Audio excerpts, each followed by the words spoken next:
What's up everybody, my name is Brandon Murata and today I am doing something that I've always wanted to do. I've always wanted to get more into YouTube and I love movies, so I thought let's end 2018 with my top 10 favorite and least favorite movies of the year.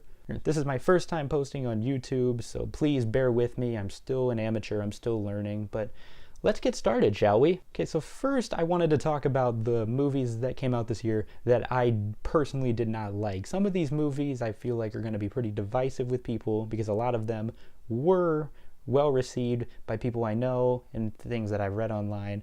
But remember, this is my opinion. I didn't like them. If you did, that's great. And just as a disclaimer, I did not see enough movies to make a top 10 of my least favorite, but I still thought that these movies should have been talked about. So let's get started. The first movie I want to talk about that came out this year that I did not like, and I feel like this is going to be very divisive and piss some people off depending on whoever watches this, and that was Halloween. And I liked this movie coming out of it.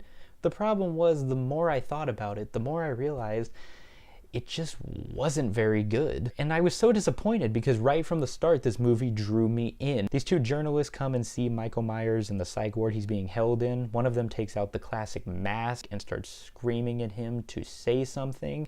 And then right when the movie starts getting so tense and right when it's about to hit its peak, it cuts away to this beautiful intro of a pumpkin, or a jack-o'-lantern rather, and a remix of the classic Halloween theme song. And right after that intro, I was hooked, but the rest of the movie is just so lackluster.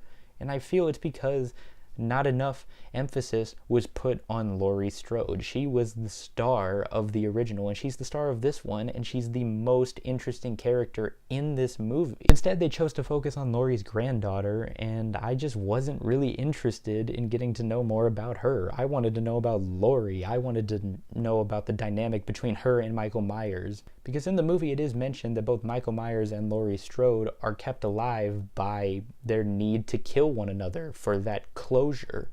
If the movie focused on that, then this could have been a great movie. But instead, we just got a really lackluster retelling of the original. Up next on movies that I didn't like this year is a movie I feel that a lot of people may not have heard of, and that's Hotel Artemis. Now, this is a movie I knew almost nothing about. I went into it completely blind. I never heard of it before, but a couple friends asked if I wanted to see it, and I was like, yeah, sure, why not? And I was very disappointed. What makes it disappointing is that the concept of this movie was so good.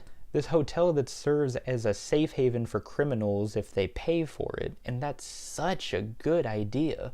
But the execution was just not there. There were several characters that didn't need to be there, and if they weren't, none of the events would have changed at all. And there is some star power here with names like Sterling K. Brown, Dave Bautista, Jodie Foster, Charlie Day, and even Jeff Goldblum. Like Halloween, this is a movie that could have been great, but instead what we got was just a really boring narrative with these useless characters that you don't care about. These next three movies are where we start trailing into the what I would call the terrible category. The next bad movie of 2018 that I saw was The Meg. Now, I wasn't going into The Meg expecting the next Jaws or a classic, but what I wanted was just this fun, self-aware, dumb summer action flick. But instead what we got was a movie that tried to do way too much.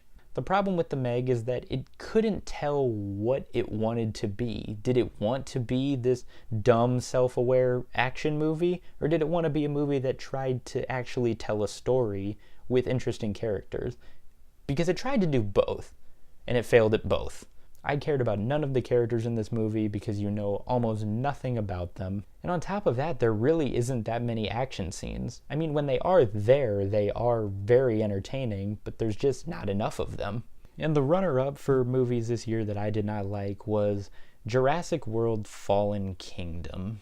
Now, this is another movie I wasn't expecting a whole lot going into, but I did like the first Jurassic World. It was decent. Just the decisions that the characters make in this movie are so questionable. One in particular happening right at the end of the movie, which basically says, hey, we're making a sequel. On top of that, this movie was only rated PG-13, and I think it would have blossomed if it was rated R, because the action and the violence are so tame. Oh, this guy's about to get eaten, let's cut away really fast. Or, oh, this guy's about to die, so let's put him behind a bush so you can't see what's actually happening. More and more, it just seemed like a placeholder for the next movie. But all of those movies, nothing tops this one, because boy was this movie bad. The worst movie I saw in 2018 was The Open House. This movie's biggest problem is that it's so frustrating. There are so many things that occur in this movie that are never explained. Right at the beginning, the main character's dad dies from being hit by a car, but who killed him? You never find out. And this is another movie that just suffers from such really stupid characters. There's one part in particular that really just made me want to throw something. So throughout this whole movie, this mother and son are being played with by this guy who's in their house. And at one point they come home and the table is set beautifully with this music on. There's candles and some really nice china. And so they call the cops, and what do the cops tell them? Oh, you know, some kids these days, they probably just came in and set the table like this. And the ending of this movie might be one of the worst film endings in recent memory, because you literally find out nothing. Nothing is ever explained. And on top of that, they have this really weird neighbor who constantly comes over to their house and gives them this really creepy vibe. It's later revealed in the movie she has Alzheimer's, but other than that, she doesn't do anything. She's just there. She's just this crazy lady next door. I don't know why this movie was made. I don't know why Netflix gave the green light to get it made. I don't know why people watched it. I don't even know why I watched it. It's terrible. It's awful. So that's it, everyone. Those were my least favorite movies of 2018. What was your least favorite movie of 2018? Do you agree with my list? What was your list? Comment down below because I'd love to hear. And I'll be seeing you guys next time when I discuss my favorite movies of 2018.